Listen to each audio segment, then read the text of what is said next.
শুরুতে কিছু একটু কথা বলুক না।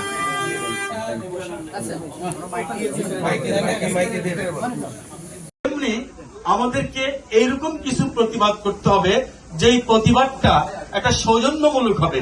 সেই প্রতিবাদটা হলো সম্মিলিত ভাবে জমায়েতের মাধ্যমে আমরা আমাদের বিভিন্ন অনুষ্ঠান পার্বণগুলো করে সমবেত থাকব এবং আমাদের যে সমস্ত ভাইরা আছে এই দেশের তাদের সাথে সমন্বয় সাধন করব এবং তাদেরকে এটা জানিয়ে দিব যে আমরা কেউই এখানে ভিক্ষা করতে আসি নাই কিংবা কোন দানের জন্য আসি নাই।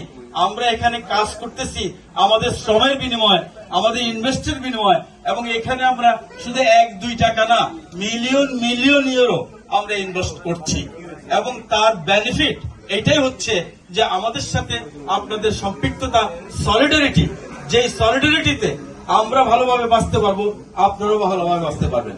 এই কারণে আমি অনুরোধ করবো আজকে আপনাদের সবাইকে যে আপনারা যারা এখানে আছেন ব্যবসায়ীরা, সমস্ত ব্যবসায়ীরা সংগঠিত হবেন, সমস্ত লোকজন সংগঠিত হবেন, সমস্ত সংগঠন সংগঠিত হবেন এবং বিশেষ করে আমি মনে করি আমাদের কমিউনিটির মধ্যে একটি সুন্দর সলিডারিটি থাকা দরকার, যে সলিডারিটির মাধ্যমে আমরা বুক উঁচু করে চলতে পারি, আমাদের বাংলাদেশকে ব্র্যান্ডিং এবং প্রমোট করতে পারি এবং বলতে পারি বাংলাদেশিরা বীরের জাতি এবং বাংলাদেশিরা কখনো কোথাও মাথা নত করে না।